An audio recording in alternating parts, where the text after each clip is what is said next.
Sir Chenchuramayya గారు నిందితులకు support చేయలేదు, దోషుల్ని పూర్తిగా వ్యతిరేకించారు అనేటువంటి యథార్థము దళిత ఉద్యమకారులకు అలాగే బాధితులకు తెలియలేదా?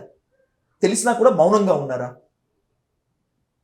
చెప్పాను కదా మీకు, అది ఒక ఒక ఒక ఉద్యమ నేపథ్యంలో చనిపోయినటువంటి యొక్క చర్య ఏదైతే ఉన్నదో అది చాలా ఒక స్థాయిలో ఉన్నటువంటి మామూలు విషయం కాదు. అది యాక్చువల్గా చనిపోయినటువంటి విషయం మామూలు విషయం కాదు అది.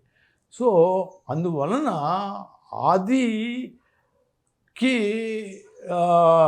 ఏమంటారు, నేను తప్పనను, దానికి ఒక వచ్చినటువంటి ప్రచారము దాంట్లో ఉన్నటువంటి ఇంపార్టెన్సు అనేటటువంటిది బయటికి వెళ్ళేటటువంటి నేపథ్యంలో ఇవి రావు, ఇవి ప్రయత్నం చేసినా కూడా ఉపయోగం లేనటువంటిది. భయపెచ్చు ఈ నిందని తప్పించుకోవడానికే ప్రయత్నం. కానీ అసలు మీకు నాన్నగారిని చంపేతారు అని చెప్పి నేను ఊహించి ఉంటే నేను నా దగ్గర అధికారం ఉంది, సెక్యూరిటీ పెట్టించేవాడు కదా. అవును. అసలు ఆయనకి సంబంధం అని చెప్పి నేను వదిలేసి నా పార్టీ నేను తిరుగుతా ఉన్నాను. సరే, ఎందుకు ఇంత కీన్గా అడగాల్సి వస్తుంది? ఆరోపణలు చెంచురామయ్య గారి చుట్టూ ముసురుకుంటున్నప్పటికీ కూడా పోలీసులు ఎఫ్ఐఆర్ నమోదు చేయలేదు చెంచురామయ్య గారి మీద. ఎందుకు మీరు ఎఫ్ఐఆర్ నమోదు చేయట్లేదు అని చెప్పి ఉద్యమకారుడు తేళ్ల జడ్సన్ ప్రైవేట్ పిటిషన్ కోర్టులో దాఖలు చేయాల్సి వచ్చింది. ప్రైవేట్ పిటిషన్ దాఖలు చేయటము, ఘటన జరిగిన 4 ఏళ్లకు ఆనాటి పీపుల్స్ వార్ నక్సలైట్లు ఇనిషియేషన్ తీసుకుని నాన్నగారిని హత్య చేయటము ఎలా అర్థం చేసుకోవాలి? అర్థం చేసుకోవాలంటే అది దాని గురించే కదా ఇప్పుడు ఇది చెప్తా ఉన్నా నేనంతా కూడా. పోలీసు అనేటటువంటిది ఎంక్వైరీ చేసుకుంటారు, వాళ్ళకి తెలుసు. అక్కడ సాయిబాబా అనుకుంటా ఇన్స్పెక్టర్, ఆయన కూడా ఇంటర్వ్యూలో చెప్పాడు చాలా వరకు. ఆయనకి సంబంధం లేదు, ఇది ఎటువంటి సంబంధం లేదు. ఈ తర్వాత ప్రైవేట్ పిటిషన్ వేయటం వల్ల ఆయన ఏదో ఇంక్లూడ్ చేయటం జరిగిందని చెప్పారు. ఇదంతా కూడా యాక్చువల్గా నాకు ఐడియా లేదు. నేను ఆయన ఏంటి ఇది ఇటువంటి వాటిలో అనేది నేను ఊహించలేనటువంటి విషయం. ఆయన ఏంటి, ఆయన ఎక్కడన్నా కొట్లాడంటే పరిగెత్తుకుని వెళ్ళిపోతాడు. ఆ స్థాయిలో కూడా ఉండే ఆయన. అటువంటి విషయాలను ఎంకరేజ్ చేయటం అనేటటువంటిది ఆయన నైజం కాదు, అతని జీవితం కాదు. ఎవరికి అసలు అటువంటి నైజం కాదు. ఒక రకంగా భయపడతారు అటువంటి విషయాల్లో ఆయన. అటువంటి వ్యక్తికి ఇలా ముప్పు ఉంది అనేటటువంటిది నేను ఊహించదా. ఆయన కోర్టుకు వెళ్తున్న సంగతి కూడా నేను ఇక్కడ బిజీగా ఉన్నాను. అప్పుడు ఏమైందంటే ఆ సమయంలో ఇక్కడ ఒక టర్మాయిల్ జరిగింది. 30 మంది మంత్రులను తీసేస్తే అప్పుడు ఎమ్మెల్యేలంతా కూడా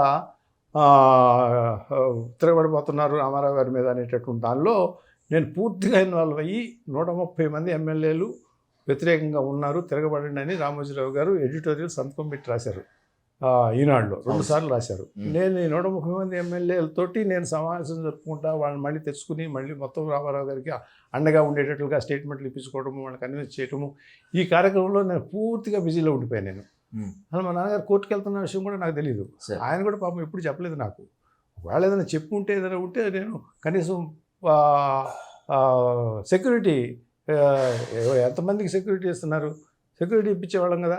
చెంచురామయ్య గారి హత్య ఇంట్లోనే జరిగినట్లు ఇంట్లోనే జరిగింది అంతే కదా.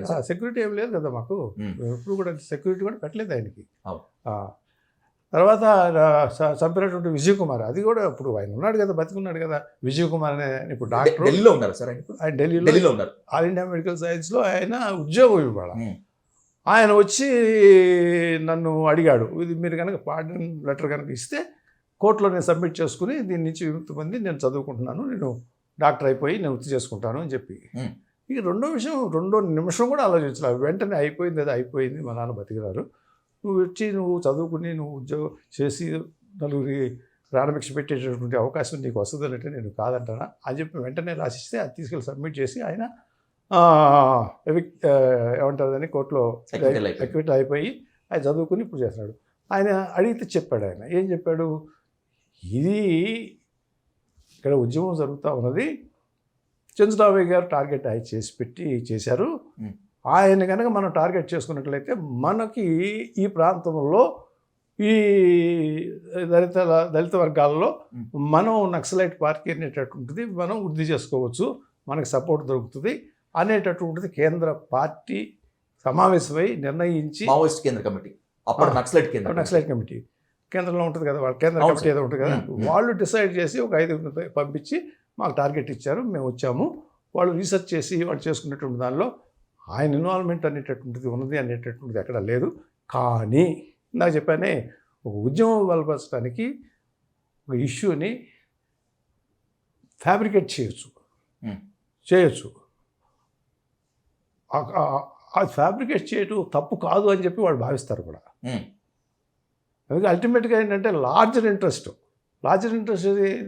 దళిత సంఘాల లేకపోతే వాళ్ళ యొక్క హక్కులు కాపాడుకోవటము, వాళ్ళకి హక్కులు కల్పించడము, ఇంకా వాళ్ళని ముందుకు తీసుకెళ్ళటము సమాజంలో అనేటటువంటిది లార్జర్ ఇంట్రెస్ట్. ఆ నేపథ్యంలో మనం ఇది చిన్నదే తప్పిదం. ఒక వ్యక్తిని టార్గెట్ చేసి ఒక వ్యక్తిని చంపడం అనేటటువంటిది వాళ్ళ సిద్ధాంతపరంగా వాళ్ళకి తక్కువ డ్యామేజ్, లేకపోతే వాళ్ళు అటువంటి వాటిని నిర్దాక్ష్యంగా తీసుకుని నిర్ణయాలు తీసుకుంటారు. ఆ నేపథ్యంలో తీసుకున్న నిర్ణయం మమ్మల్ని పంపించారు, మేము చేయాల్సి వచ్చింది అని ఆయన ఓపికగా చెప్పారు.